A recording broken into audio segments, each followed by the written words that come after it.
We'll proceed now with the defense's case. Thank you, Your Honor. Defense will call Richard Alexander Murdaugh, Jr., also known as Buster Murdaugh.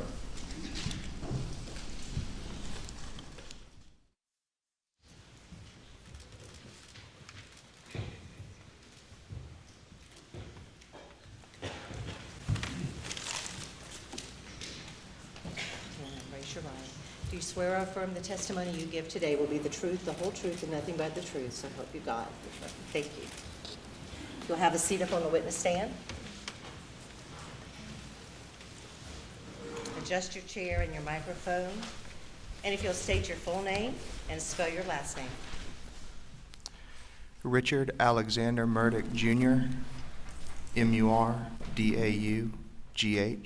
I go by Buster.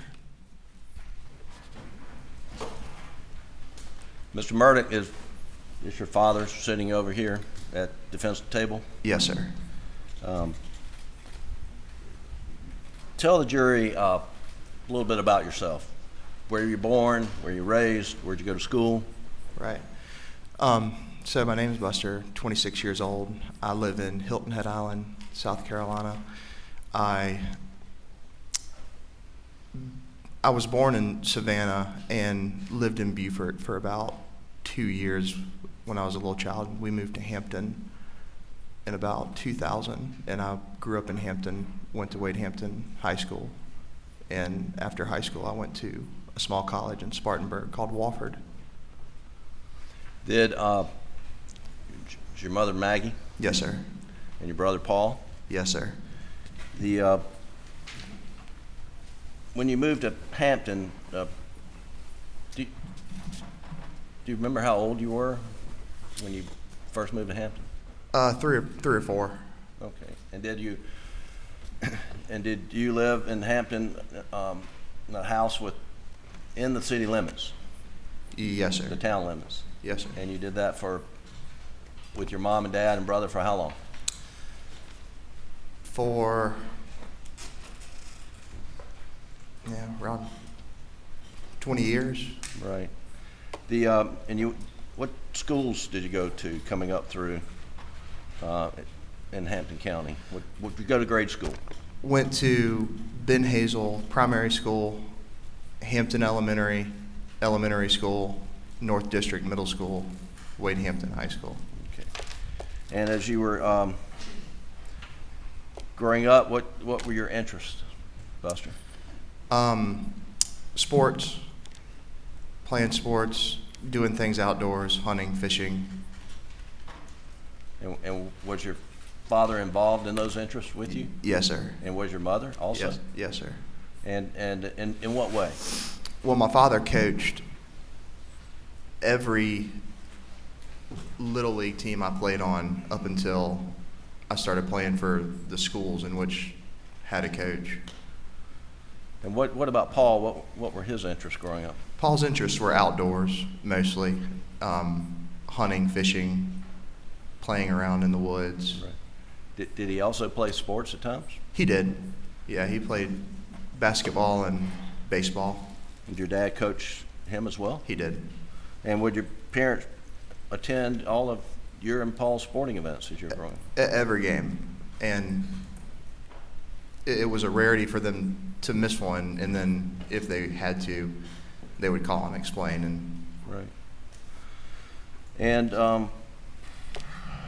at some point in time, did your parents buy this property off Moselle Road? Yes, sir. Do you remember roughly when that was? Right around 2012, I think. I would have been a sophomore in high school. And when that property was first purchased, did you move out to Moselle, or are you still living in Hampton? So we had a house in Hampton and also purchased the property at Moselle, which had a house.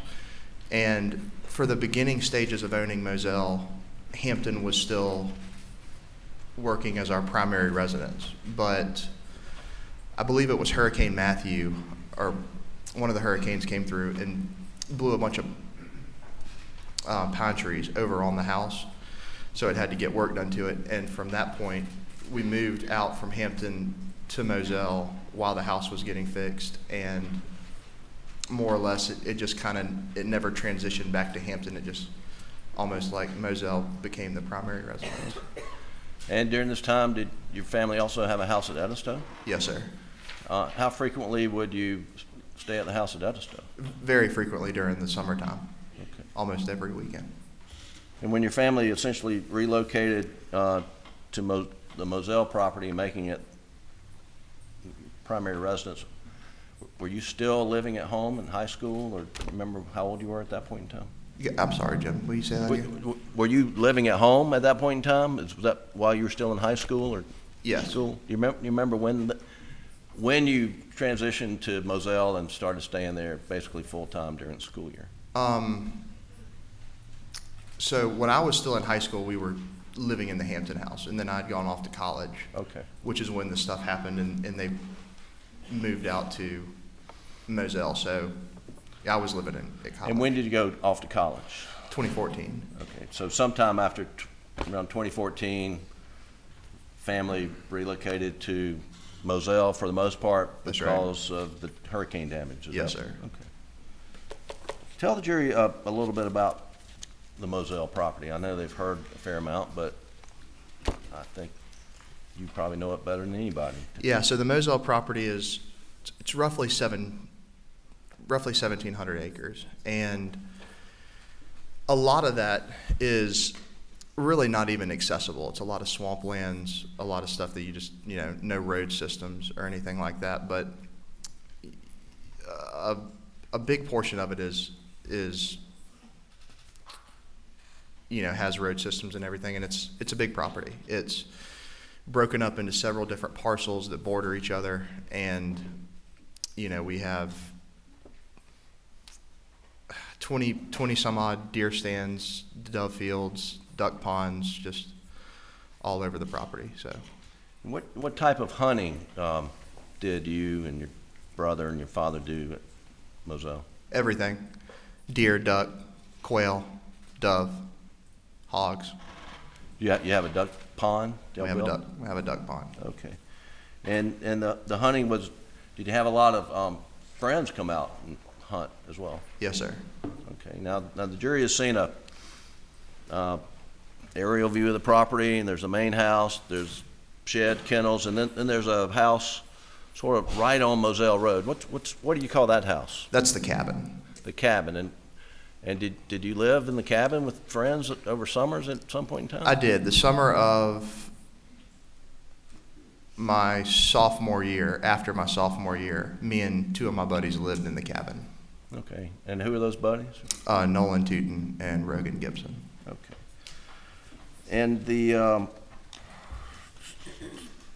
so we can get more of this. We've heard about hogs and pigs on the property. Can you tell the jury a little bit about that? About the hogs? Yes, sir. We had a lot of hogs, and if you don't know, hogs are very destructive to a piece of property. We plant food plots for the deer, plant the fields for the doves and the ducks, and they basically go through and ruin it all. So given the high population of hogs, we would frequently go out and hunt them, try to cut the numbers down a little bit. Did what kind of guns did you have there at Moselle? We had a lot of guns. Do you have shotguns? We did. Shotguns. Do you have 12-gauge shotguns? 12-gauge shotguns, 20-gauge shotguns, 16-gauge shotguns, 28-gauge shotguns. Right. And how many type rifles did you have on the property? A lot. Can you just name some of them? Yeah, 270 short mag, 7mm 08, 308, 243, 223, 300 blackout. And what type of ammo did you keep on the property? Well, all ammos for those calibers. Sure. And where were the guns kept primarily? In the gun room at the main house at Moselle. And was there a pool table in the gun room? There was. Okay. Were there times when guns were left elsewhere on the property? Yes. Where else on the property would guns be left? Well, just myself. I've left them up at the shed before. I've left them on golf cart used that day left them in a truck. Guns would just not always find their way back to the gun room. How about Paul? How was he with securing guns? Not good. What do you mean by that? Paul left guns probably more on the property than anybody else, and sometimes sometimes he would use my gun and then he would leave it, and then I'd have to track it down. Right. Did Paul carry guns in his truck? He did. Would he keep his truck locked up? No, not all the time. Did at some point in time you and Paul receive 300 blackouts for Christmas? Yes, sir. Do you remember roughly, was that 2016 or 2017? Sounds right. Okay. And what color was your 300 blackout? It was black. And have you been sitting in this courtroom during the entire trial? Yes, sir. And the jury's seen a black 300 blackout. Is that yours? It is. That is my 300 blackout. Was that the one you got for Christmas? Yes, sir. And what color was Paul's? Paul's was black and tan. And when you say black and tan, what part was tan and what part was black? So the receiver would have been tan, and barrel would have been tan. What part would have been black? Stock, maybe? Okay.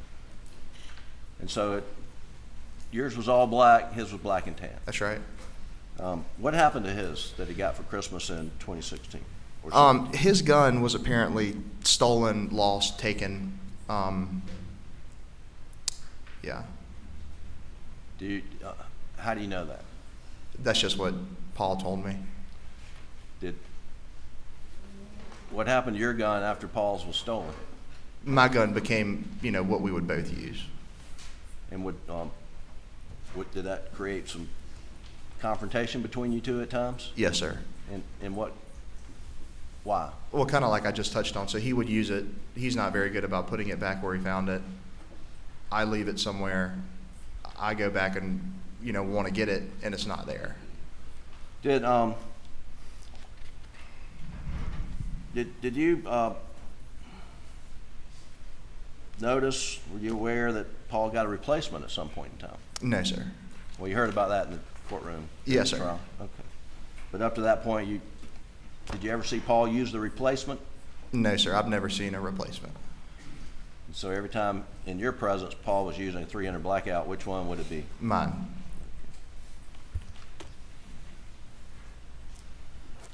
There's, I'm not going to pull these guns out, Buster, but there's been discussion, and the jury has seen a 12-gauge Benelli with a Mojo sticker on it. Whose gun is that? That's mine. And what's Mojo? Mojo is a brand of decoy. It's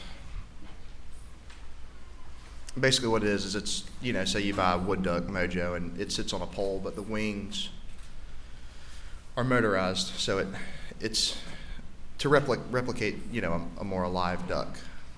And why does your Benelli have a Mojo sticker on it? Because I bought a Mojo decoy, and in the box it came with a sticker, and I put the sticker on the gun barrel. And so that way that's your gun. That's right. Okay. I believe the evidence in the case is that Mojo Benelli, when it was seized, was loaded. Did you frequently put the gun away loaded? Yes, sir. Why?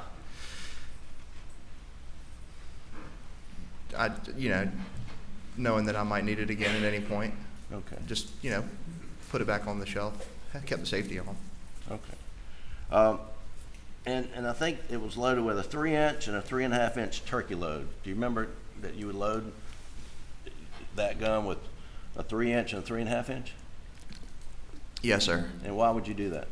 I do that because when I go turkey hunting, the goal is to, get the turkey close to you and shoot it in the first try. But if I were to miss and the turkey goes running away and I try to shoot it again, I put a bigger shell, larger shell, behind the smaller one for that purpose. Okay. And that's something you commonly did? Yes, sir. Did you ever load in a 12-gauge, 20-gauge, 28-gauge, a buckshot followed by a bird shot? No, sir, I've never done that. Have you ever known anybody to do that? No, sir. Do you know of any reason to do that? No, I can't think of any reason to do that. And specifically, have you ever loaded in any gun a buckshot followed by dry lock, steel, waterfowl pellet? I have not. You know anybody to do that? No, sir. You know any reason to do that? No, sir. Okay. And you ever seen any guns on your property loaded in that fashion? No, sir. Buckshot with some sort of bird shot right behind it? No, sir.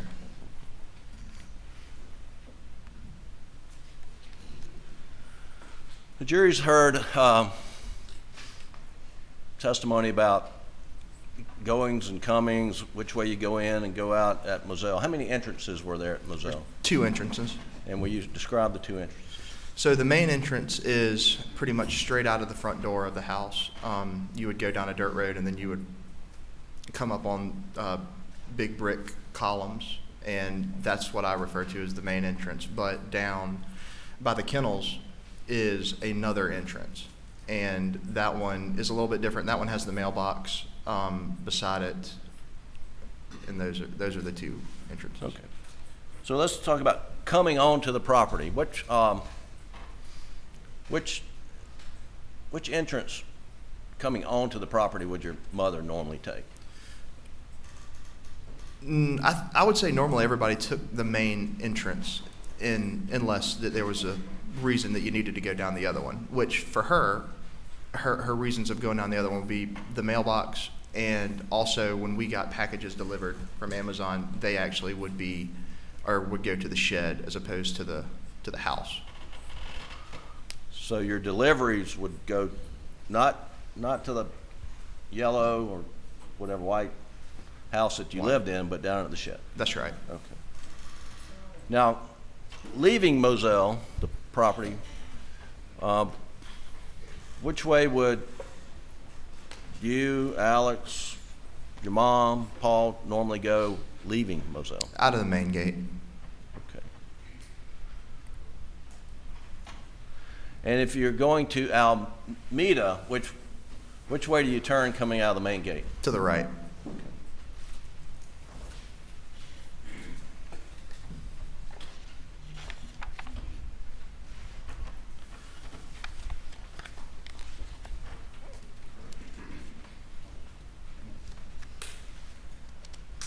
The in 2020, 2021,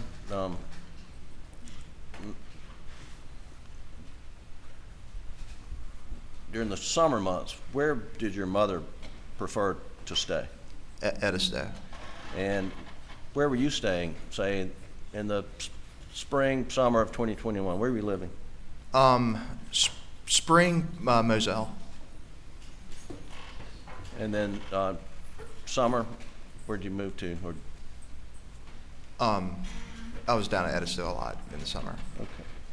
And then, and where was Paul living in the, say, spring of 2021? Is he saying spring of 20 or 21? 21. Now, man, maybe I said the wrong thing. In the spring of 2021, where were you living? Spring of 2021.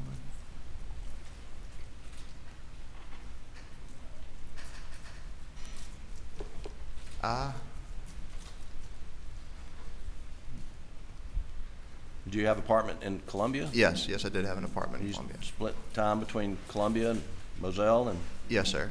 and you have a girlfriend? Yes, sir. Okay. And then in the summer of 2021, well, in June, where were you living?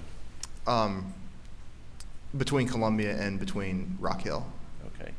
And who lived in Rock Hill? My girlfriend's mom. Okay. And then in the spring up through June of 2021, where was Paul living? In Columbia. He had an apartment in Columbia? Yes, sir. And was he enrolled at University of South Carolina in the spring of 2021? Yes, sir. Okay, and then once school got out, do you know where Paul relocated to? Anywhere?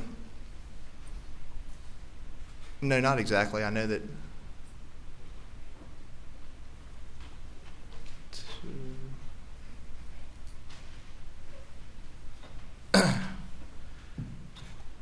I mean, I think he went down to live with John Marvin. He was working for him for the summertime. And who's John Marvin? My uncle. And what kind of business does John Marvin have? He has a rental business, and he sells Kubota tractors. And where does he have store locations? One in Okatee, one in Hampton. And was Paul working at the Ogatee location? Yes. Just sort of backing up, did you and your dad and mother and brother Paul do a lot of things with your mother's family, the Brandstetters? Yes, sir. What type of things would y'all do? Well, we gather every holiday, and other than that, we would do trips together. We would go down to Key West, go over to my Aunt Mary and Uncle Bart's lake house, river house, just Right. stuff like that. Take trips, family trips. And I'm just going to pull up on the screen, Doug, Defendant's Exhibit 122, which is in evidence, Your Honor. And Buster, take a look on the screen, and I believe your Aunt Marion testified about this. Can you tell the jury what this photo is? This is a photo of me and my brother and my mom and my dad. And was this taken in, I think, May 21? You were up for a baby shower, is that right? Yes, sir. And where was this? So this is this is at Lake Kiwi in a community called the Reserve. Okay. And y'all are visiting with whom? With my aunt and uncle, Aunt Mary and Uncle Bart. And for what purpose? For my oldest cousin's baby shower. All right. And was events like this unusual or No, fairly sir. frequent? They're common. And was your father close with Maggie's dad, your grandfather, Papa T, as it's been heard in this, it's been known in this courtroom? Yes, sir, he was. And what kind of things would they do together? They would do a lot together. For a long time, there was my grandfather had a camping trip, and Papa T frequented the camping trip. He liked that. Dad and Papa T would go to Carolina sporting events together, play golf together. And did you spend a lot of time with your dad and your grandfather, Papa T? Yes, sir. You play golf with him? Yes, sir. We'll get to that a little bit. And let's talk about your dad's side of the family. Was it a close-knit family? Yes, sir. And your grandfather, your dad's father, his name was what? Handsome. Handsome. And that was a nickname, I take it? Yes, sir. It's what grandchildren called him. Everybody? Well, it started as grandchildren called him, and then all of our friends started calling him that. But that was Randolph Murdaugh? Yes, sir. And then your grandmother's name, Libby? Yes, sir. And they live close by, is that correct? That's right. Where do they live? Almeda. And in relation to, I guess, Hampton, where's Almeda? So straight down 278, like you're going to Yemassee. Okay. And how far away is it from, say, the law office of PMPED to your grandparents' house? Right. Roughly how far is that? 10 minutes. Okay. And how far of a drive would it have been from your house in Hampton? I mean, roughly the same. Right. And you know roughly how far of a drive it would have been from the house in Moselle? Probably more like 20. 25 maybe. And did you and your mom and your dad and your brother Paul spend a lot of time with the Murdaugh side of the family? Yes, sir. And what would y'all do together? Similar stuff, obviously gathering during the holidays, various things like that. We would take trips with that side of the family as well. Get out everybody, rent a big house, meet up on the water on the weekends. Just a lot of stuff going on with that side of the family as well. And so I guess let's go back and, well, let's identify on your dad's side of the family. Did your dad have brothers and sisters? Yes, sir. Who are they? John Marvin, Randy, and Lynn. Okay. And then John Marvin, Randy, and Lynn had children? Did they? Yes, sir. So you had a lot of cousins? Yes, sir. And the families would get together, those cousins and aunts and uncles? That's right. Okay. And was there property down on Chichessie that y'all would spend time at? Yes, sir. That was the family river house, Chichessie. And where is that located? So it's located in Okatee, Waters Avenue, off the Chichessie River. Right. It's pretty desolate. The, in the spring, in May and June of 2021, what was your grandfather Handsome's health condition as you knew it? Not good. He wasn't in good health. What do you understand his health problems to be? I understand he had cancer, and I understood that, you know, he was having a pretty big battle with it. And what was your grandmother? What'd you call your grandmother? M. Yes, sir. What health issues did she have in May and June of 2021? She has Alzheimer's. And would your dad frequently check on Handsome and M? Yes, sir. Would you go with your dad to check on Handsome and M? I would occasionally go with them too. Yes, sir. Okay. And what times of day would you go with your dad to check on your grandparents? It could have been any time. Went over at lunch a lot of times. Went over in the evenings a lot. Just no real set schedule. Just kind of mosey on over there. When would your mother go with your dad? She would, not regularly, but she went. Would Paul stop in and check on your grandparents? Yes, sir. Was that fairly regularly for something Paul to do? To your Yeah, knowledge? Paul would do it regularly as well.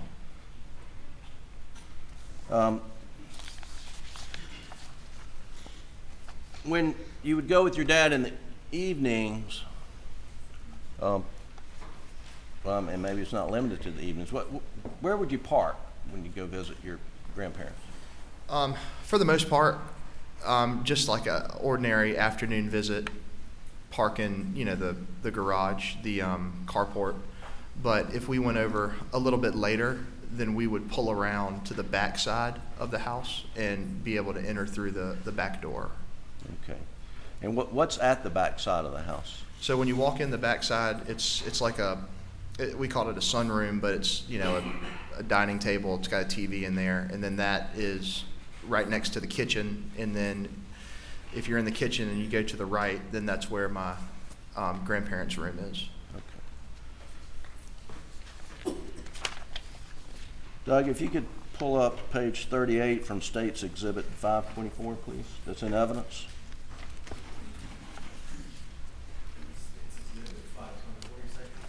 I believe it is. Page 38.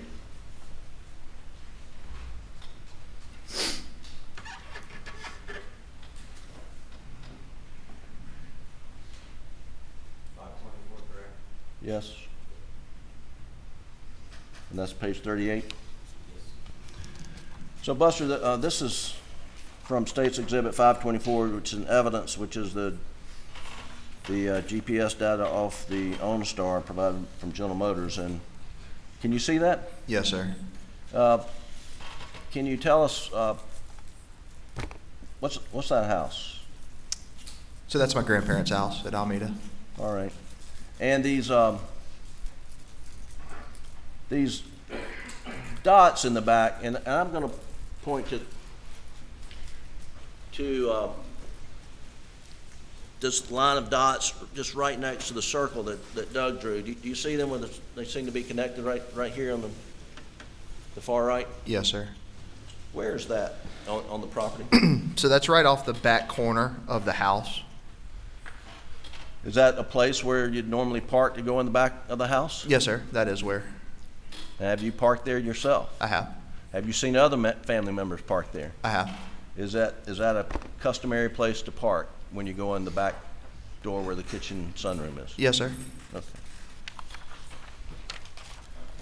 I'm going to show you some photos, which are exhibits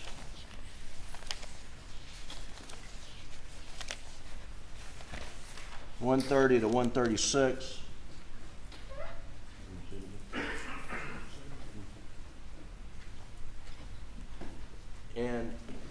ask you if you can just identify them. Don't show them to the jury, but just tell us what those photographs are of.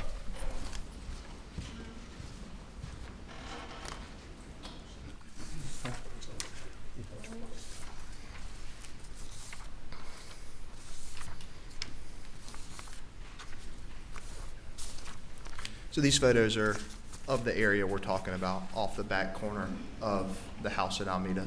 All right. Your Honor, this time I move defendant's exhibits 130 through 136 in evidence. No objection. They are admitted. Thank you. So Doug, please pull up exhibit 133.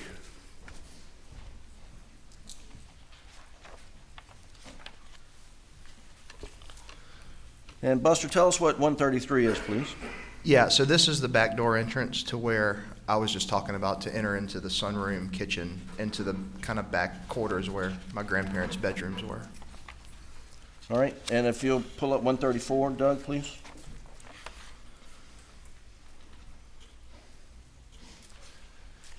And what's 134? Same thing, same backside of the property, just a little bit of a different angle. So the part of the house to the right of the photo, what's that? Can you see here? Yeah, so that right there would be my grandparents' bedroom.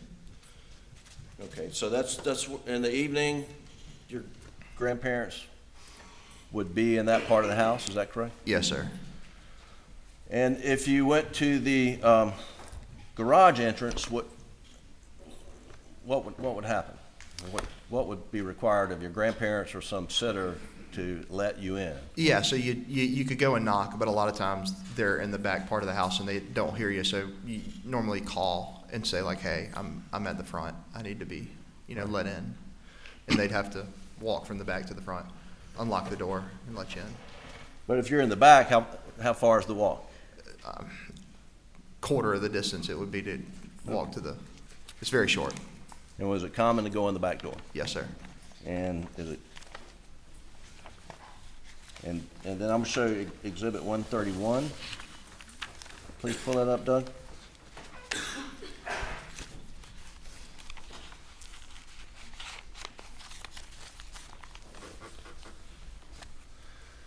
So, Your Honor, can you step down off the stand and point to the jury where?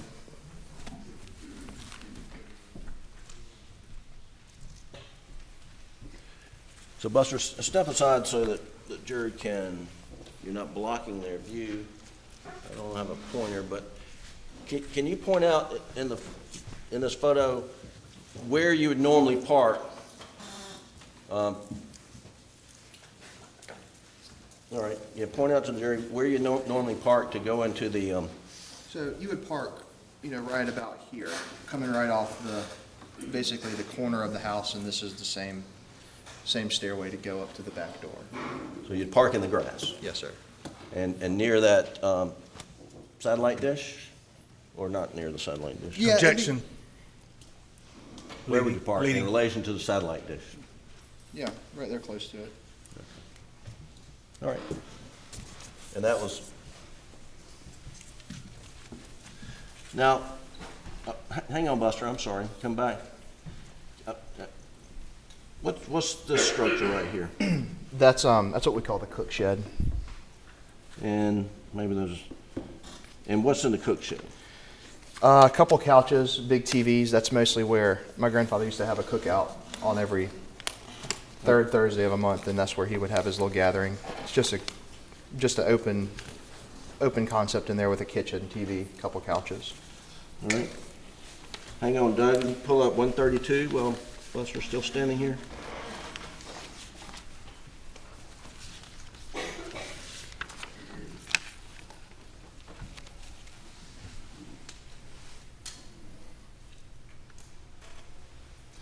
Buster, what's this structure to the right of as you're looking at the cookhouse?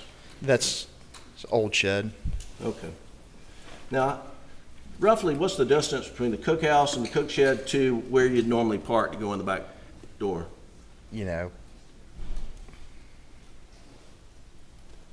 10, 20 yards maybe. Okay. All right.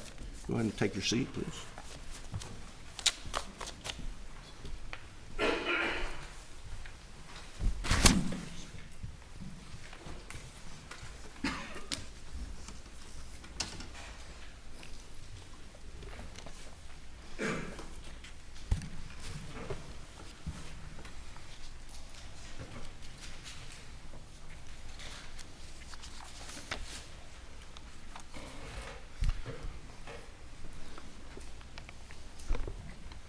Buster, how often would you speak with your mom and dad on the telephone on a daily basis? Pretty much every day. Right. And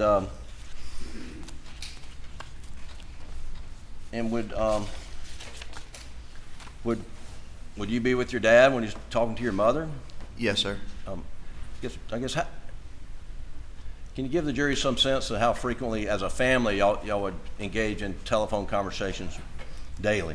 Yeah, it was very frequent. I mean, I spoke to my mom every day, multiple times a day, and the like for my dad and for my brother too. And that's just me, and I know it's like they're all talking to each other too. Just a lot of conversating throughout the day over the telephones within the family. Okay. So Doug, I'm going to pull up State's Exhibit 520, which is in evidence, and this is the Rudowski extended or extensive timeline, not the condensed version. State's 520, and if you'll go to page 14, please.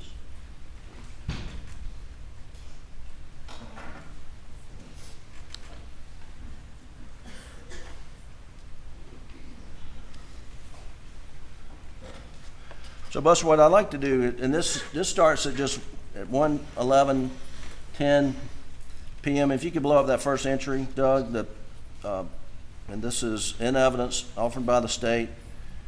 And I just want to go through some of these again.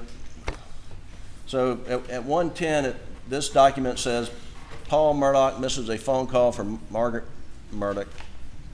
And then at 1:11:36, it says, Maggie makes an outgoing phone call to Buster, answered 1 minute and 22 seconds long. Do you have any independent recollection of this particular phone call? No, sir. Okay. But if you keep working your way down, at 1:19, Doug, there's another entry. It says, Paul Murdaugh makes an outgoing phone call to Mom. Do you see that? At 1:19. Yes, sir. And then if we'll go down to, well, so I guess let's just stop there. Is it frequent that your mother would reach out to you and Paul during the day? Yes, sir. Okay. And if you'll go down to 1:41, please, Doug, at 1:41, 33 seconds. And you see Maggie makes an outgoing phone call to Buster. Do you see that? At 1:42, I'm sorry. Yes, sir. And then right before that, at 1:41, it looks like Maggie makes an outgoing phone call to Alex and not answered. Do you see that? Yes, sir. And then if you go right below that, it says 1:42:43, Maggie makes an outgoing phone call to Paul. Now, you see that? Yes, sir. Well, anything unusual going on this day, or is this sort of how life was in the Murdaugh family? No, this was normal. This was the way we communicated. Okay.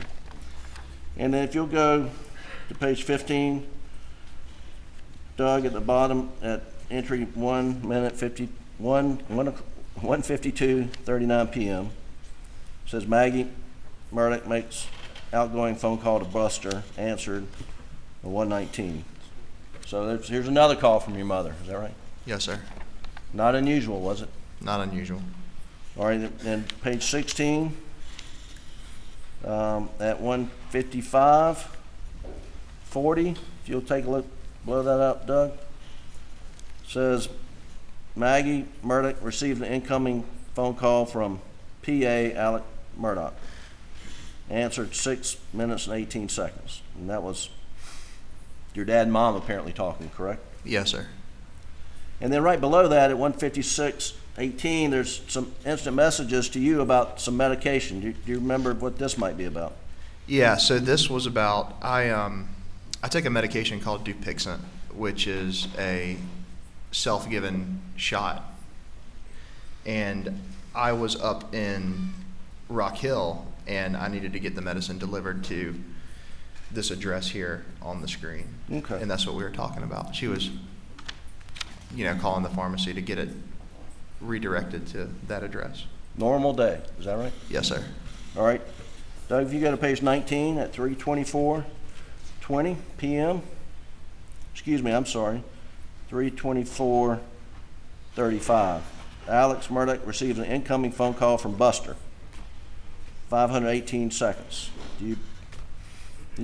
Sitting here today, do you remember what the phone call was about? No, sir. I don't know specifically what it's about. But just normal Yeah, just, day in the life of Buster Murdaugh, that's right. talking to his parents. Yes, sir.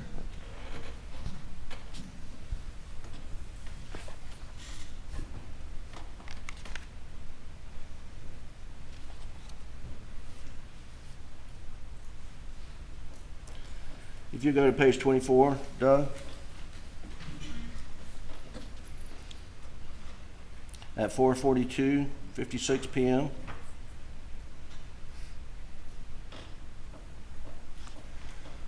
See, that looks like at 4:42 your mother's calling you again, right? Yes, sir. Anything unusual going on? No, sir.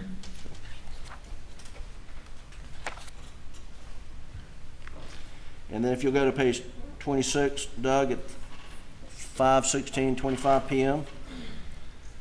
And there's an entry that says, Alec Murdaugh calls Buster Murdaugh. Do you see that? Yes, sir. Looks like a 6-second call. Do you remember what that might be about? No, 6 seconds could be a butt dial. That would happen often. All right, and then if you go down the bottom of the page at 5:21:11, looks like there's a 92-second call, which is about 5 minutes after what might have been the butt dial. It says Alex Murdaugh receives a call. Buster answered 92 seconds long. You see that? Yes, sir. So are you returning your dad's call, you think? Probably. Okay.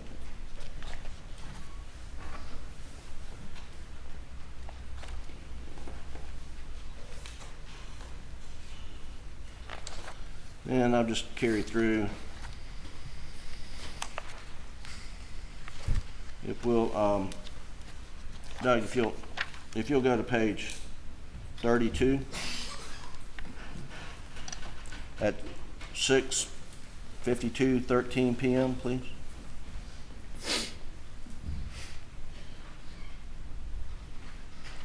Pull that up.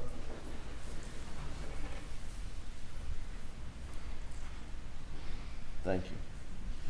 So this entry says Alec Murdaugh calls Terry Brandstetter, 412 seconds. Who's Terry Brandstetter? Papa T. And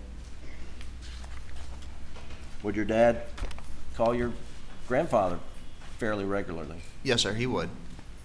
So again, anything unusual going on the 7th for y'all to have all these communications? No, sir.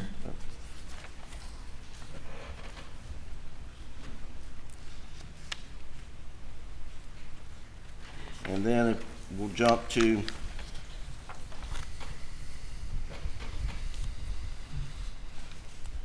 page 49, Doug.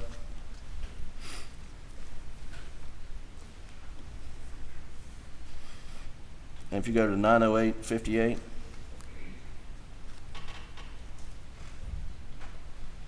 and it says Alec Murdaugh iMessages Maggie Murdaugh stating, quote, going to check on M, be right back, close quote. Now who's M? My grandma. And this is at 9:08:58. And then at 9:10:47, there's an entry that says Alec Murdaugh calls Buster, and it says 60 seconds long. And that's at 9:10:47 p.m. on June 7th. Do you remember getting that phone call? Yes, sir. What did you talk about? Objection. What did you talk about? Basis for the objection. I'm just reacting to hearsay. Pardon? I don't want to open the door to anything else. I was reacting to hearsay. Yes, sir. I asked what the topic was, Your Honor. Objection's overruled. Yeah, don't say what your dad said. Just tell me what y'all talked about. Yeah, well, we just talked about, like, hey, how you doing? And then he said that he was going out to. What, hang on. Well, if you could finish. Oh, sorry. Okay. I mean, I thought he didn't want to hear hearsay, but I'm sorry, Your Honor. Go ahead. And he was just letting me know that he was going out to Almeda to check on them. Okay. And was this a unusual conversation you had with him? No, sir. What was his demeanor in the conversation? Normal? Had it changed from any of the other times you talked to him earlier in the day on the 7th? No, sir. And would he on occasion call you when he was going to check on his mother, M?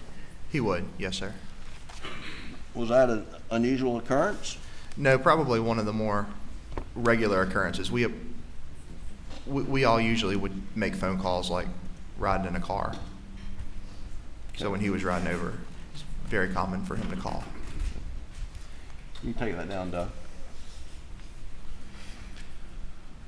So just going through this extraction from, say, 1 o'clock until what we just talked about, 9 o'clock. We did either multiple phone calls within the family. Tell the jury about the cell phone coverage at Moselle. Not great cell phone coverage. Didn't have a lot of service, especially around. So if you were underneath the shed, at the shed, it had a metal roof. It just couldn't get any service inside of it. It was spotty around the whole property, and it had honestly gotten bad up at the house. We had just put on a new roof. Roof was metal, and just kind of hindered a lot of the phone coverage out there. Would it be unusual for your dad to leave his phone at the house when he was going down to the shed? No, sir.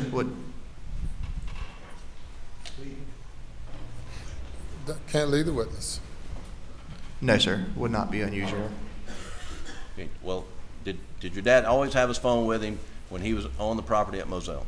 Not all the time. Did your brother always have the phone on him when he was at the property at Moselle?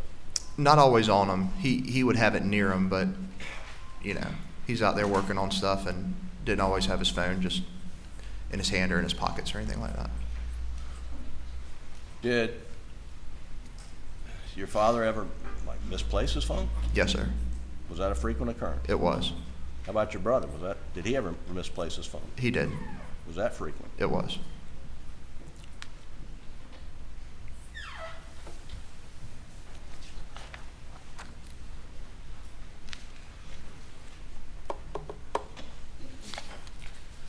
Now, there's been some testimony about Bubba.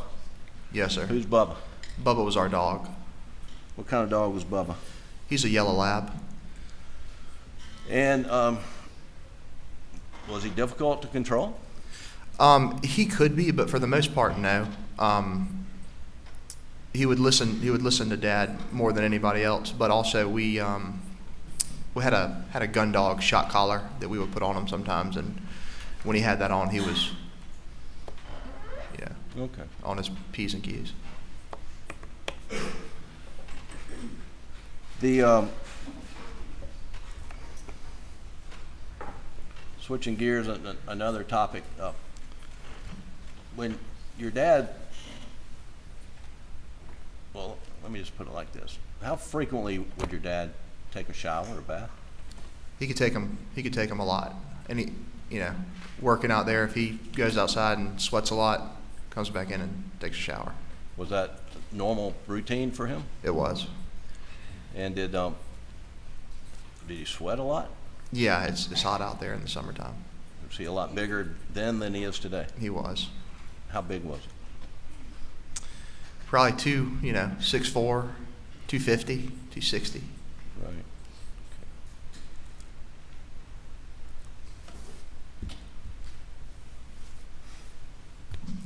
Excuse me, Buster, were you aware that your dad had a opioid addiction? A little bit. I knew a little bit about the usage of pills. What did you know about it? I knew that either my brother and mom had found them at some point, and then told them like, hey, we found these, and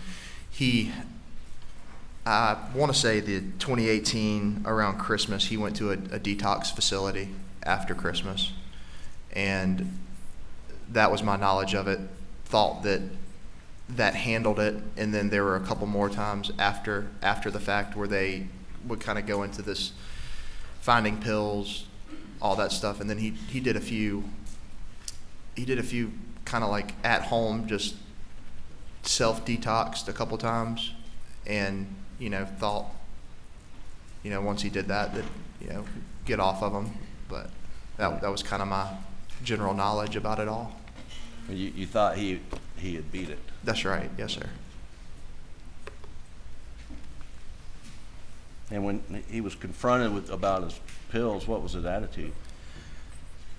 I don't know for sure, because I wasn't there when a lot of the confrontations happened with them finding the pills. But I mean, I've never heard anything, just, you know, apologetic and, Right. you know, sorry, and would usually be his kind of regular, you know, kind of response. How did your family handle disputes, like disagreements? Pretty, I mean, you know, like adults, pretty civilly, you know, talked about it and stuff like that. I mean, and it just depends on the dispute too. Like, Right. you know, like I was a kid, you know, I get spanked, stuff like that. Once It's you're not really a disagreement. That's just once you're a teenager and college age, right. any reprimand or disputes you've gotten into with your father, was it all civil? Yeah, definitely civil. Did your father show patience with you and your brother?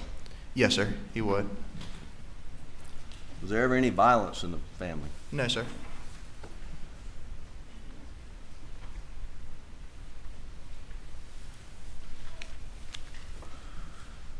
In February of 2019, your brother was in a boating accident, is that correct? Yes, sir. And I believe, where were you living at the time? Columbia. Okay.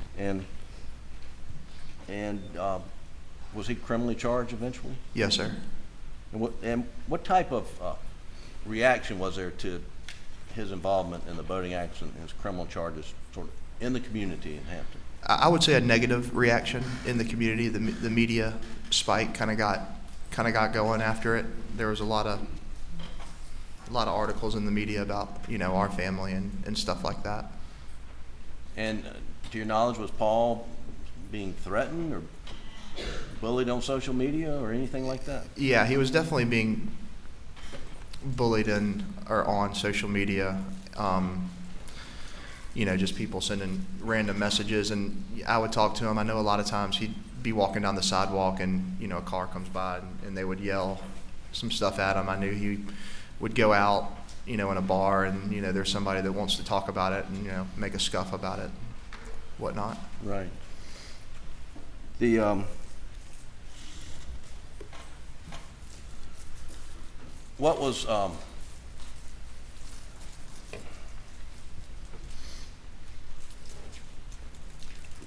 your mother's reaction to all the negativity of surrounding the boating accident? It you know, it kind of consumed her. She's big on reading all of it, and when she read the negative stuff, it, you know, made her feel upset and whatnot, and it ultimately kind of caused her to distance herself from Hampton. At this time, you know, primarily living at Moselle. She quit going to the grocery stores in Hampton, quit going to the pharmacy, quit going to get food in Hampton. Just thought that there was a real, you know, kind of a bad vibe in Hampton. Like, you go, she Right. felt like people were staring at her and talking about her and stuff. Where would she do her shopping? She moved over to Waldoboro and started going over that way. Right. Were you sued in the boating accident? Yes, sir.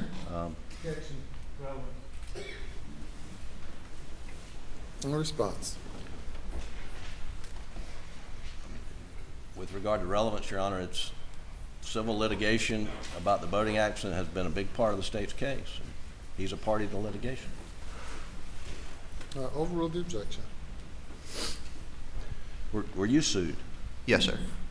Was your dad sued? He was. Was your mother sued? Her estate became sued. But before she was murdered, had she been sued? I don't know. I can't remember. Okay. Maybe. And do you know if Paul had been sued?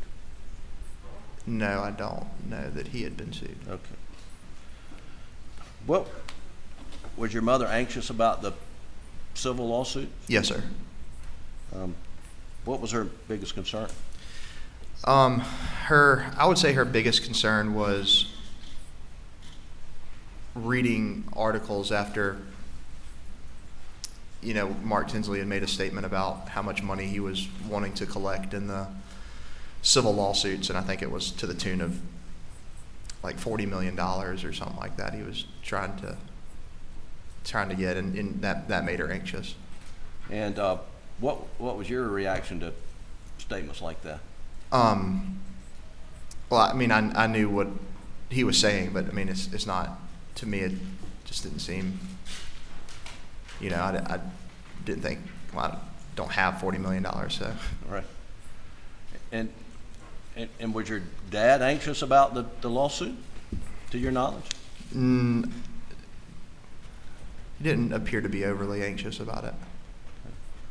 What took priority, the criminal case against Paul or the civil case? The criminal case. Right. And did the family support Paul in the criminal matter? Yes, sir. And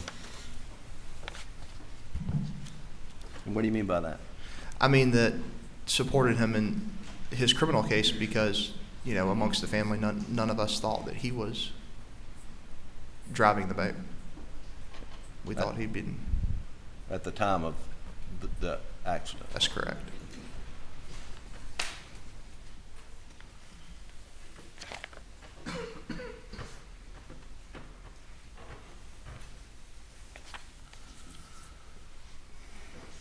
Buster, I want to now talk about the weekends leading up to June the 7th. Yes, sir. And we showed the picture of the lake weekend where you were went up to Kiowee with the Proctors and the Brandstetters. Yes, sir. And then the following weekend, I believe, was Memorial Day. Were you with your family on Memorial Day weekend? Yes, sir. And who was present? A lot of people were present. I was there. My brother was there. My mom, my dad. My brother had some friends staying with us, and those were the people sleeping there. And then people are, in and out throughout the day, throughout the weekend. I mean, was it a fun family weekend? Yes, sir. Okay. Was it a normal Memorial Day weekend at Edisto with your family and friends? That's right. Okay, I'm going to show you. No, this is not it. I'm going to show you Defendant's Exhibit 123. And I want to get you to identify it, Buster. Don't, just say what it is, please. It's a picture of my mom and my dad and I on a boat. Is that Memorial Day weekend? Yes, sir. Your Honor, we move Defendant's Exhibit 123 into evidence. No objection. It's admitted.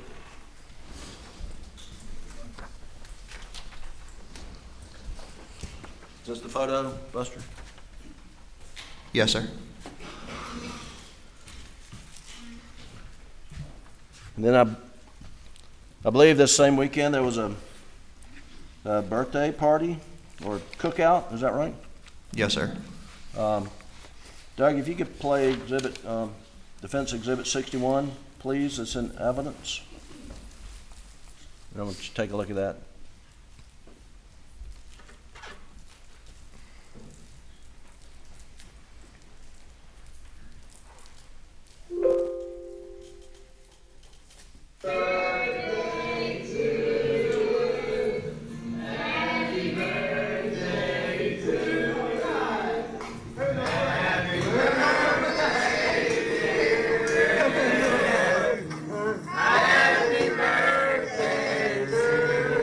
Thank y'all so much. Hey, thank you, baby.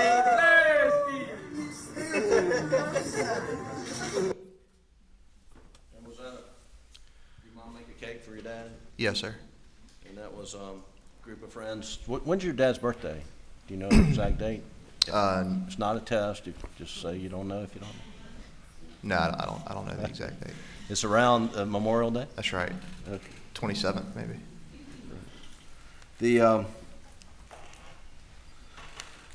Then the following weekend there was a baseball tournament in Columbia, correct? Yep. Yes, sir. Tell the jury about that weekend. What happened there? That was the weekend. South Carolina was hosting a regional baseball tournament, and me, my mom, my dad, and my girlfriend went to the baseball games. And where was the game? Columbia, And it was a super regional or regional. a regional? Yes, sir.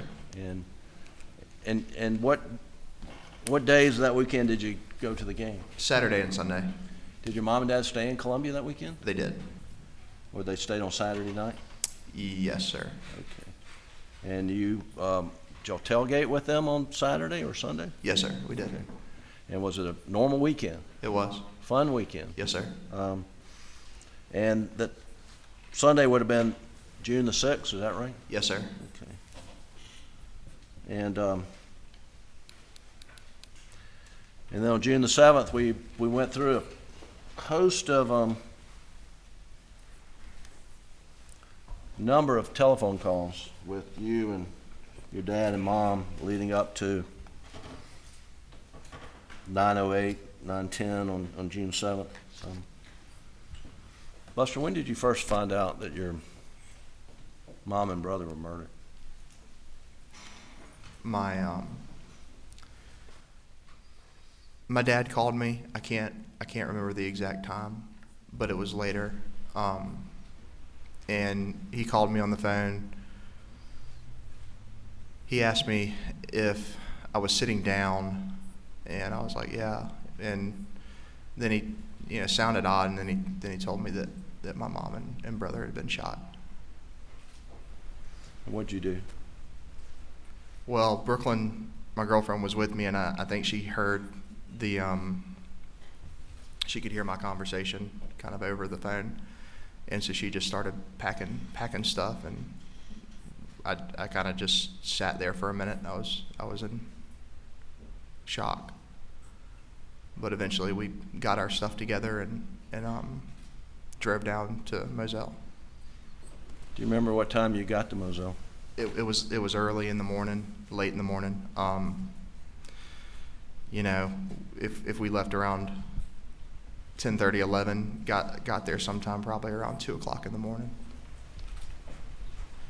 And when you got there, did you see your dad? Yes, sir. What kind of condition was he in? What was his demeanor? Yeah, his demeanor was, he was destroyed. He was heartbroken. I walked in the door and saw him and gave him a hug and just broken down. Could he speak? Not really. Was he crying? Yes, sir. Who else was in the house? Do you remember? Yeah. My girlfriend Brooklyn and I got there. Out in the driveway, my Uncle Randy and Uncle John were out there. Chris Wilson and Corey Fleming had just gotten there. They had pulled in behind us, and when I walked in, several of the partners were there. Ronnie Crosby was there, Lee Cope was there, Mark Ball was there, Austin Crosby was there, William Barnes, my buddy Nolan was there. And I'm sure I'm leaving some out, but that's Sure. what I remember. And do you remember how long you stayed there? Stayed there several hours, probably 3 or 4 hours, till about 4 or 5 o'clock in the morning. And where did you go? And then we left Moselle and we went to Almeda. When you say we, who are you talking about? My girlfriend, my dad, and my Uncle John. I know this seems kind of trivial, but what was your dad wearing when you first saw him? Shorts, t-shirt. Okay. And did you help him pack? I did, yes, sir. What did you do to help him pack? Got his bag and went into the closet, grabbed some t-shirts, grabbed some shorts, grabbed toilet kit, put it in the bag and left. Why were you doing the packing? Just trying to help him. He was so upset. We were all upset, but just trying to expedite the process of getting to Almeda. When you went in to pack your dad, was there a t-shirt laying on the floor? I couldn't remember. Did you get shirts from above the, I don't know, Objection to form of question. where did you get the t-shirts from? Got them from the closet, and there's like a wooden, it's like wooden shelves up on the wall, and I was getting the t-shirts from there. Were there a lot of t-shirts on the shelf? Yes, sir. Do you know whether or not one of the t-shirts fell on the floor when you were packing? I don't know whether one of them fell on the floor or not, but I mean, certainly could have happened.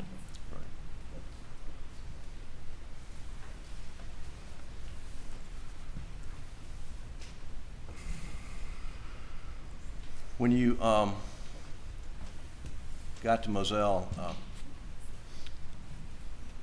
were you able to get some sleep? No, sir.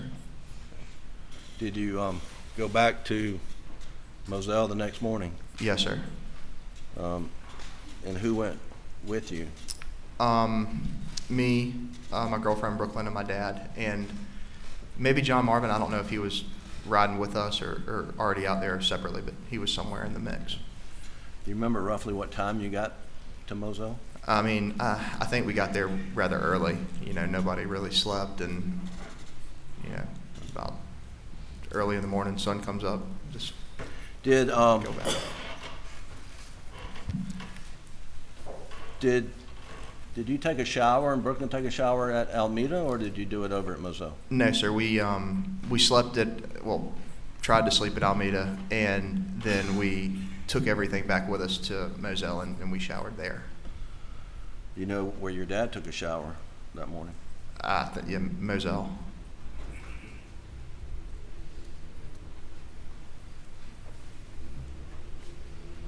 And when you went back over in the morning, do you know what your dad was wearing?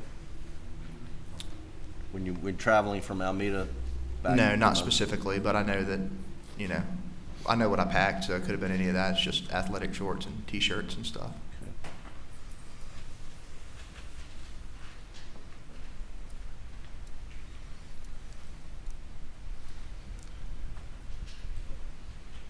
And after you got to Moselle, and I guess just carrying the days forward, were you with your dad? Well, how often were you with your dad once you got back to Moselle on the 8th? No, every day. For how many days? For a good while. Okay, so let's talk about where you stayed on the night of the 8th. Do you remember? Night of the 8th would have either stayed back at Almeda, or that's potentially when we made the transition over to John Marvin's hunting lodge. Were you, when you say we, are you including your father? Yes, sir. Okay. Did you drive together? Yes, sir. And was he pretty much in your eyesight for the first few days? Yes, sir. And so after the 8th, and then you come up on the 9th, a Wednesday, do you know whether you were at Almeda or spending the night at your Uncle John Marvin's place? Yeah, I think at that point we had switched over to his place over at Greenfield. Now, and you call it Greenville, that's the name of his hunting Yes, sir. Just the name of the property overall. property. Now, how far is it from Almeda? To Greenfield, Yeah, a couple minutes. I mean, not close very. by. Close Yeah, by. right down the road.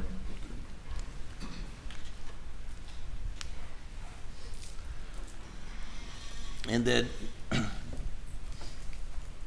and do you remember how long you stayed at Greenville with your dad? Yeah, I mean, several days. And, you know, I think anywhere from the 9th to the, you know, probably that rest of that week through that weekend. Yeah, on Thursday, June 10th, what happened? Grandfather died. So the family was together and stayed together? Yes, sir.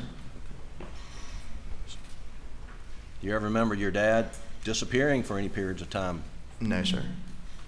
Were you close, physically close to him most all the time, Yes, sir.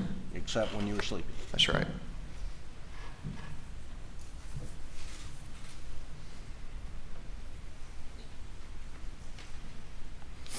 And I believe the funeral for your mom and brother memorial service was on that Saturday? Yes, sir. And then that Sunday was a funeral for your father? Grandfather, I'm Grandfather. sorry. Yes, sir. And at some point in time, you went to, did you go to Somerville at some point in time? Yes, sir. Do you remember when you went to Somerville? Right, beginning of that next week. Okay. I'm going to show you what I've marked as Defendant's Exhibit 129 and ask you.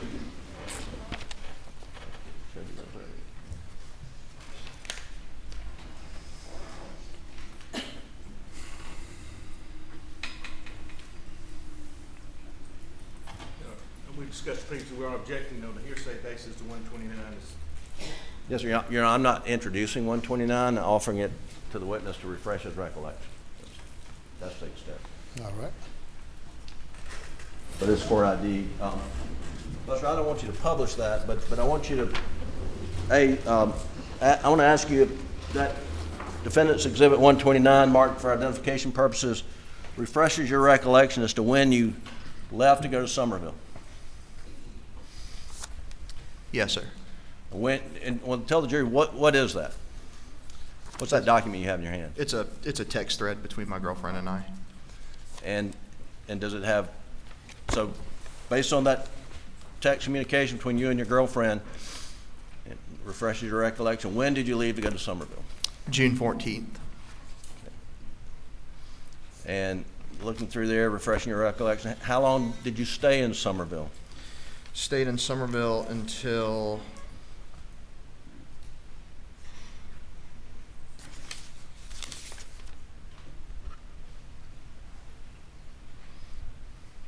the 17th. And then what do you remember doing after you left Somerville? On the 17th, we left Somerville to go to Lake Kiwi. And so when you were in Somerville from the 14th to the 17th, who were you staying with? Staying with my grandparents.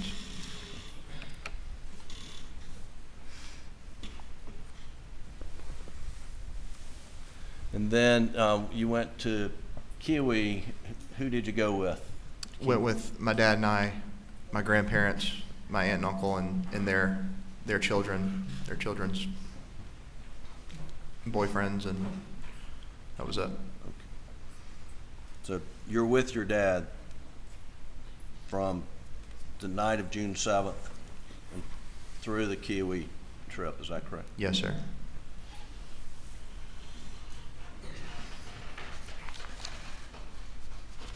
And you remember what you did after the Lake Kiwi trip?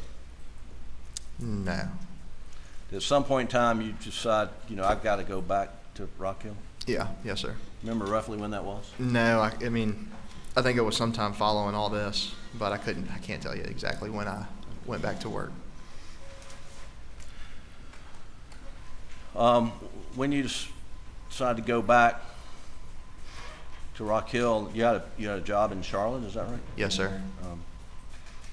Did you have any discussions with your father about your personal safety? Yes, sir.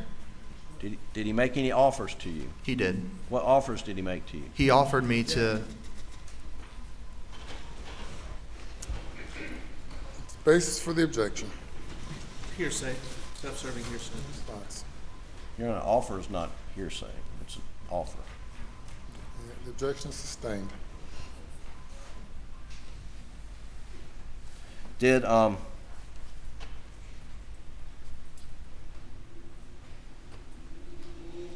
you take any security precautions?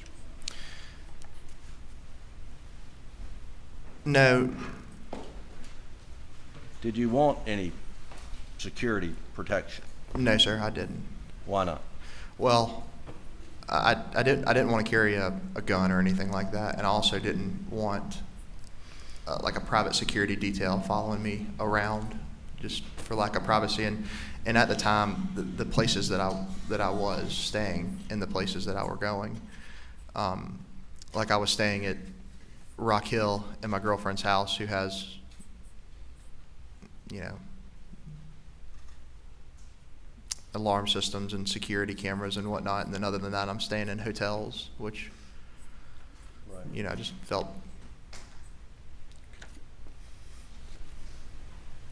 Did at some point in time you and your father announce a reward? Yes, sir.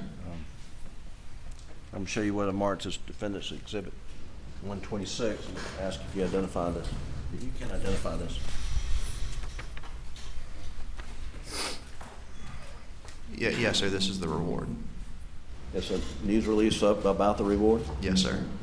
Your Honor, we've moved Defendant's Exhibit 126 into evidence at this time. No objection. Submitted without objection. Can you pull it up, Doug?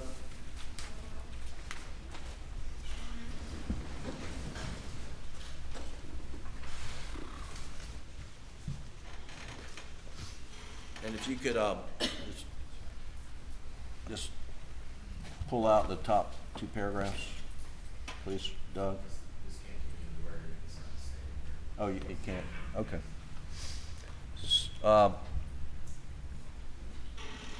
Did you work on this language with your dad? Yes, sir.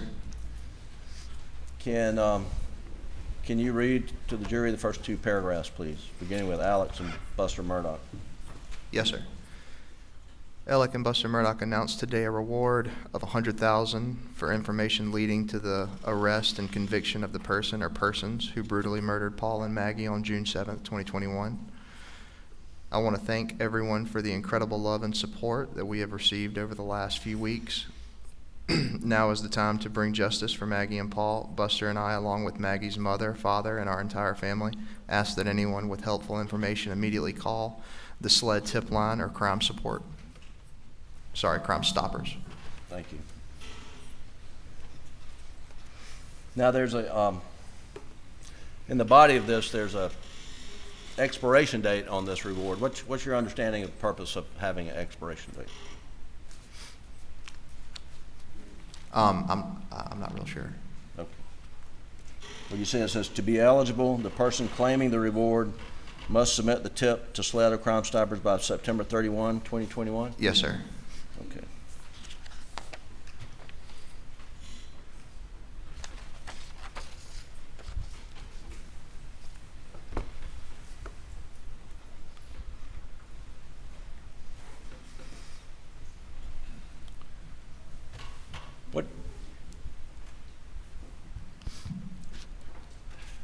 What happened in September, early September 2021, Buster?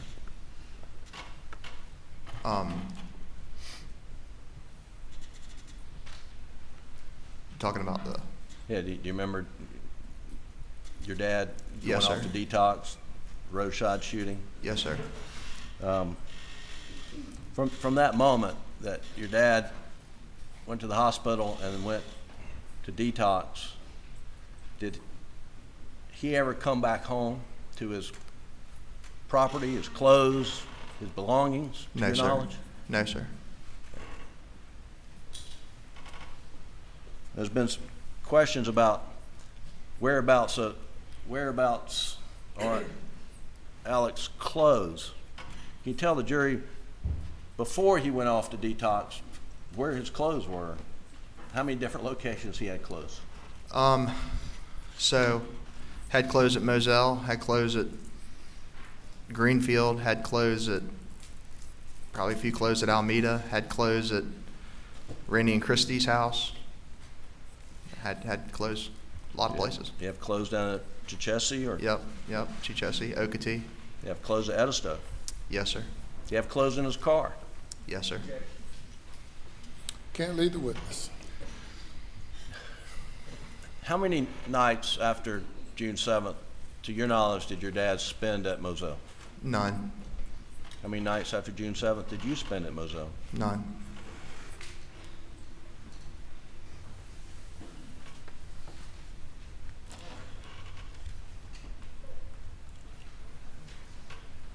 I'm gonna, Doug, you have the Snapchat video? Can you pull that up, please? Of the tree.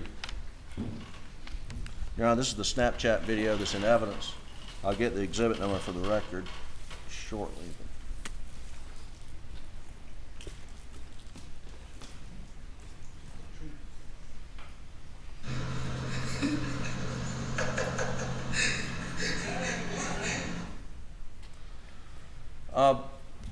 Buster, you recognize that shirt? Yes, sir. What kind of shirt is it? It's like a, short sleeve button down shirt. Is it a Columbia shirt? No, it doesn't look like a Columbia shirt. What color is it? It's blue. Okay. Did your dad have a foam green Columbia sports shirt? Maybe. Okay. Is this it? No, this is blue. Right. Did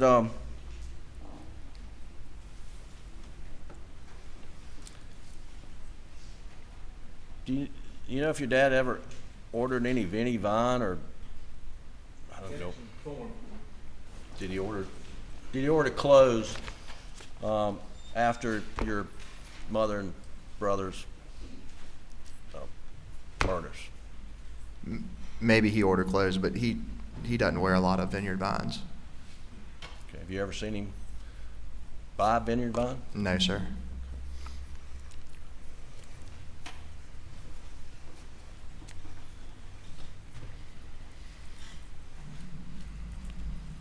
And you can take that down, Doug.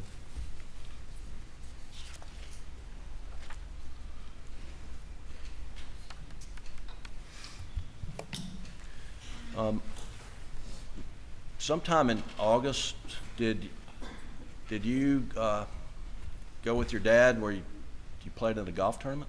Yes, sir. I went and played in a golf tournament, and he came and wanted to watch us play in it. And what kind of golf tournament?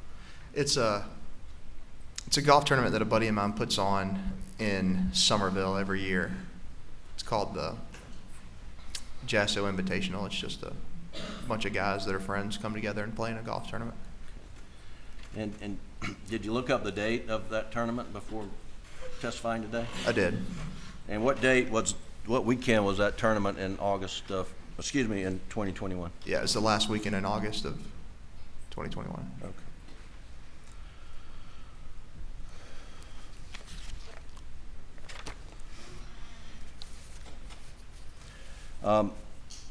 Do you know if you were in the, was there a house that Johnny Parker had that your dad kept stuff in? Yes, sir. There's a small house in between Johnny Parker's house and my Uncle Randy's house. I think Mr. Johnny built it for his mom or mother-in-law or something when she was sick. But yeah, there's a little 2-bedroom house right there. And did your dad stay there? He did. I don't know if we mentioned that as one of the places where there was clothing. Yeah, that'd be one. That'd be another one. All right. So there are a lot of places. Yes, sir. Were you there? Did you observe your dad talking to Blanca about anything where you're getting ready to go on the golf trip? No, sir. Okay. You were not present? No, sir. I don't think I was present. Did you go in any other golfing outings in August with your dad, to your knowledge? Yes. Earlier August of that year, we played golf down in Hilton Head with the people from the Trial Lawyers Convention. Okay.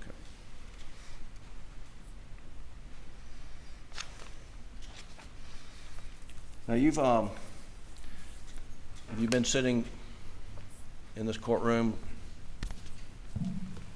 since day one? Yes, sir. Once the trial started? Every day. And were you here when a video was played of an interview with your dad on June 10th? Yes, sir.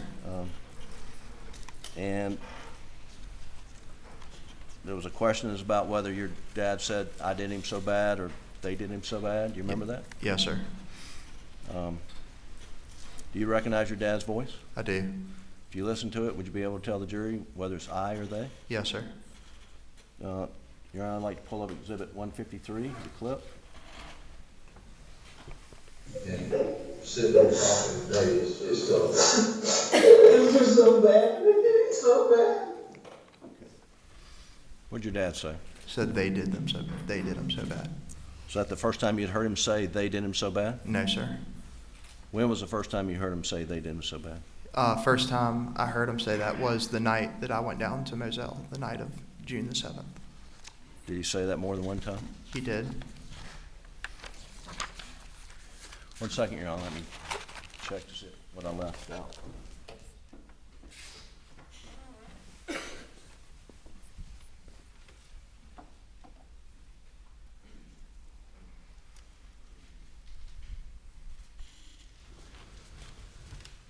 Just very briefly, Buster, you've heard testimony during this trial that your dad was stealing money from clients. Did Yes, you know sir. anything about that? No, sir.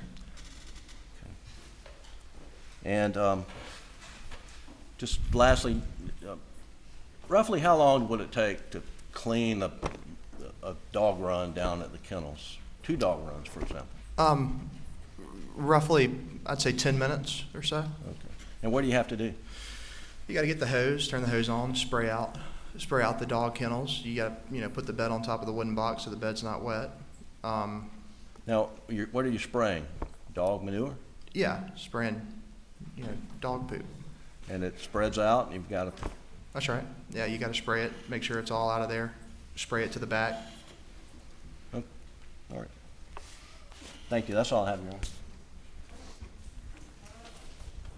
We'll take a break now, ladies and gentlemen, for about 15 minutes. Please go to the jury room. Please do not discuss the case.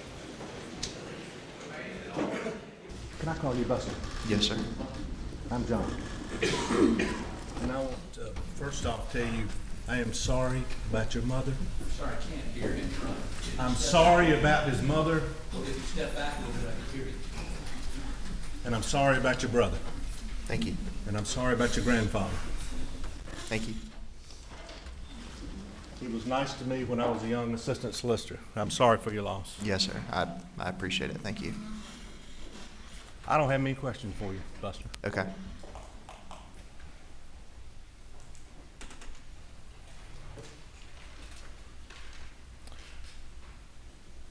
When you are leaving the main house, you told Mr. Griffin that the main entrance was the brick entrance, Yes, sir. but there's also a side entrance or by the kennels or Yeah. entrance exit. Yes, sir. Okay. Just a totally different entrance. And the mailbox was at the side entrance. Yes, sir. The kennel entrance. Yes, sir. Okay. Why was that? Do you know? I don't know. I think it's just I really don't know. Okay. I don't either. But the packages would come to, you said the kennel side? They would come to the shed. Okay. And a lot of times y'all would use that kennel entrance exit to go just like you'd use the main one, right? Yeah, you would. I would say that I'm more so tended to use the main one, the one that I say is the brick pillars. But yeah, I mean, you could certainly leave either way. If you were leaving the main entrance and you got down, you're leaving the house and you're going toward the brick, and then where it's kind of a Y where it kind of cuts off to the kennel too, right? Sure. So you go straight or left.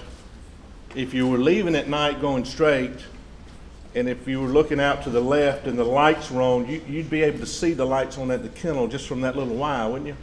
Maybe, depending on what lights were on and whatnot. I mean, if it was fully lit up, maybe. Okay. And just from that Y, instead of going straight, from that distance, you'd be able to, if the lights were on fully, you'd probably be able to see them. Maybe, yes, sir.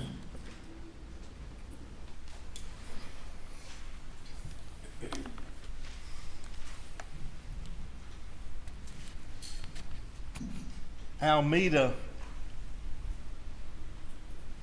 where your grandma and granddaddy were, is that close to the, I think it's close to the law firm, isn't it? Almeda? Yes, sir. Close to the law firm? I wouldn't say so. I mean, How close? anywhere in Hampton is close to anywhere in Hampton because it's not very big. Fair enough. But, I mean, it's a 10 minute, 12-minute drive out to Almeda, I would think, from the law firm.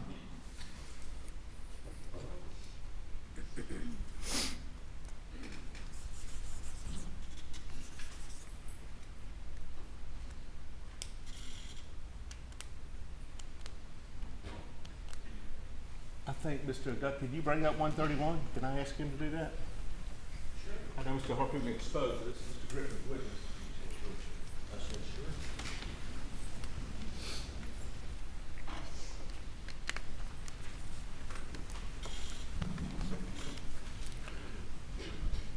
So you don't have to get, but you see, is this kind of where you said everybody would park? It's right. So if you look, You mind if I come up here? no, sir, you can. So if you look right off this point. You might want to come down here if you don't mind, just for the jury.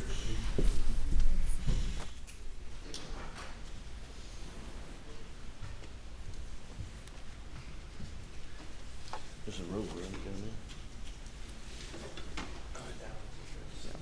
So if you look right over here, this is kind of what I'm referred to as like the back corner of the house. And it would basically, you would come around, there's a big oak tree here, you come around it, and then you basically pull up, and you would probably stop the hood of your car right in, right off the back corner of the house. So it'd be closer to here than over here.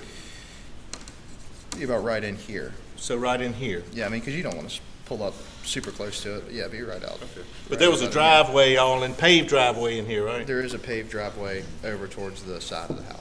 Okay, and really not many tire tracks. The grass looks good in here. I don't know when these pictures were taken, but it's a little dead right there. But there is a driveway, right? There is a driveway. Okay, you can have a seat back. Thank you, please. When did you first mention that to anybody about parking in the yard there? What do you mean? I mean, like, when did you first discuss that with anybody as far as where cars parked at your grandma and granddad's house? When was the first time you talked to anybody about that? Couple days ago. A couple of days ago? Okay. That's the first time you mentioned that? Sure. Okay. And then that would have been after Shelley testified, right? Shelley Smith? I guess. I don't really remember when Miss Smith testified. Miss Smith.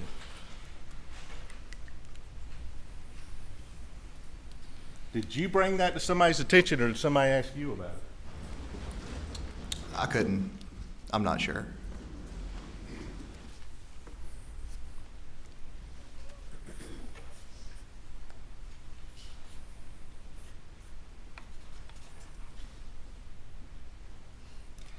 And I think you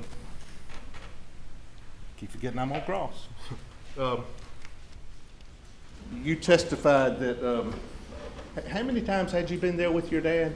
I wasn't quite clear with your answers to Mr. Griffin. I'm not trying to be difficult, Buster. I understand, and I can't give you an approximate number, but I mean, I've been out there with him several times. And would you always call? You said you called. Did you always call when you got there? Yeah, I feel like most of the time you would call just to tell, because the ladies get nervous, if you hadn't called and they see a car pulling in the driveway, it's just easier to call and let them know, like, hey, we're going to be pulling around. Please unlock the door. We'd like to come in. Had you ever been over there at 6:30 in the morning? Have I ever been out there at 6:30 in the morning? Just like overall I guess. I've been out there at 6:30 in the morning before going hunting and whatnot. And you called then also then, right? Well, that You were was going into the house. Yeah, sure. Okay. Just to let them know, especially 6:30 in the morning. Sure. Okay.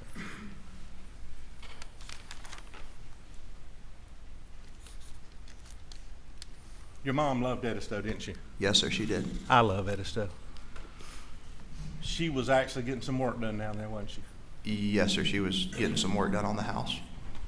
And on this date, June 7th, literally there were people inside doing work that day, weren't they? I think so. Yeah. And her plan was to stay down there that night, wasn't it? I don't know. I don't know what her plan was.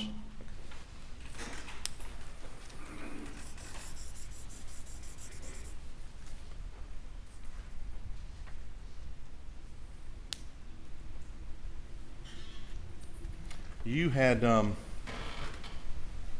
think the last time you've been to Moselle, you said was the spring, maybe a few months prior to this? Mm-hmm. Okay. And you have to say yes for the court reporter, not for me. Just Yes. just for- Sorry. And you talked to your mom that day on June 7th? Yes, sir. And I think you had talked to Paul the last time on the 5th, if I'm not mistaken, June 5th is what you told him in one of the interviews. Sure. Okay.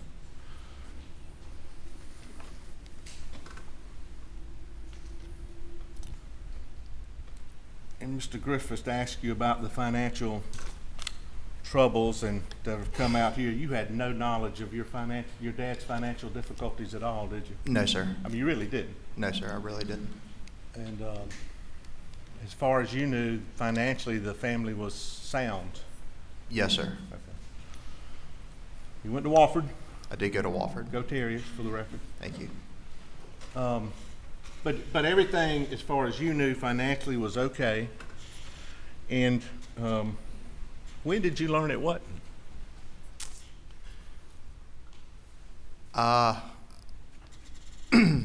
I guess on September whatever that day in September was. So back in the birthday, I guess for your dad, Memorial Day down at Edisto, Sure. defense exhibit, and I apologize, I don't know what number it was just played. I believe Mr. Chris Wilson is hugging your dad. Yes, sir. Okay. He's a family friend. Yes, sir. Okay. You didn't know then that your dad owed Chris Wilson or stole $192,000 from him, did you? I did not. And I'm not saying that to be mean, but you really didn't know that. That's correct. Didn't know. And the boating accident that Mr. Griffin asked you about, that was pressure on the family, wasn't it? I don't know that pressure's the right word. I mean, it's definitely an uneasy feeling. You know, your brother is criminally charged, and then you, myself, and my father have civil charges. I mean, definitely unsettling. I mean, it caused stress within the family, didn't it? It was stressful. I wouldn't say within the family, because I mean, you know, we supported each other. And Sure. And I'm not questioning that, but I mean, your mom felt ostracized. yes, sir. She even more so wanted to stay at Edisto. Yes, sir.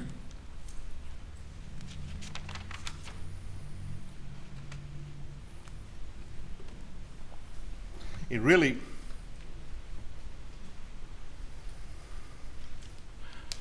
I mean, you were a little frustrated with Paul yourself, weren't you? In Just terms as far of as using your ID and getting all that, and that case is over, okay? sure. But I mean, you didn't like it when he used your ID yourself. And I'm not trying to go anywhere, Buster, but he'd use your ID sometime and you didn't want him to. Mr. Evans, how many questions you gonna ask? I'm Questions, comments, what's the question? What's the question? Did you like it? Yes, sir. Did he used your ID, didn't he? Objection's overruled. I'm sorry. Can you say it again? Did Paul use your identification? Yes. Did that frustrate you? Sometimes. Okay.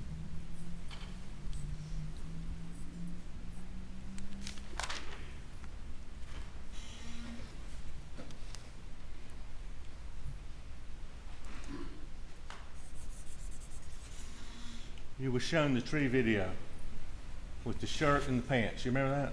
Yes, sir. When you saw your dad on the night of June 7th, what did he have on?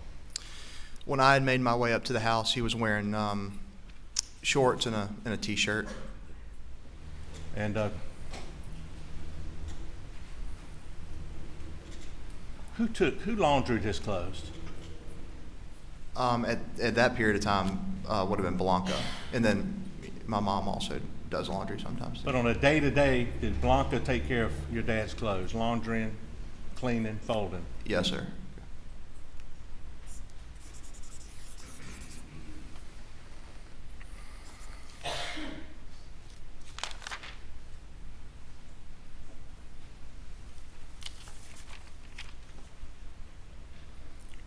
Now, Mr. Griffin asked you about, let me do that.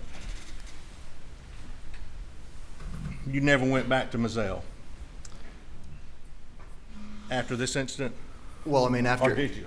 if you take June 7th, on June, I mean, I've been back to Moselle since then, but I've never slept another night at Moselle.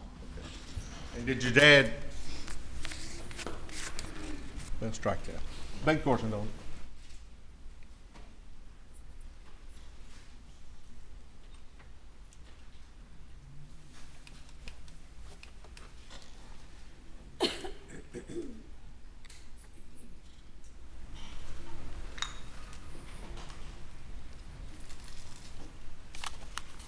Beg court's indulgence.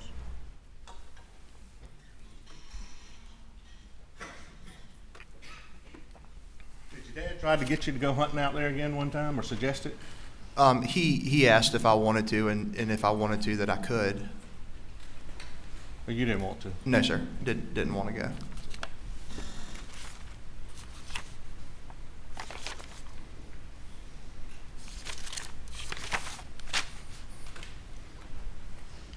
That's all I have. Thank you, Buster. Yes, sir. Thank you. Redirect.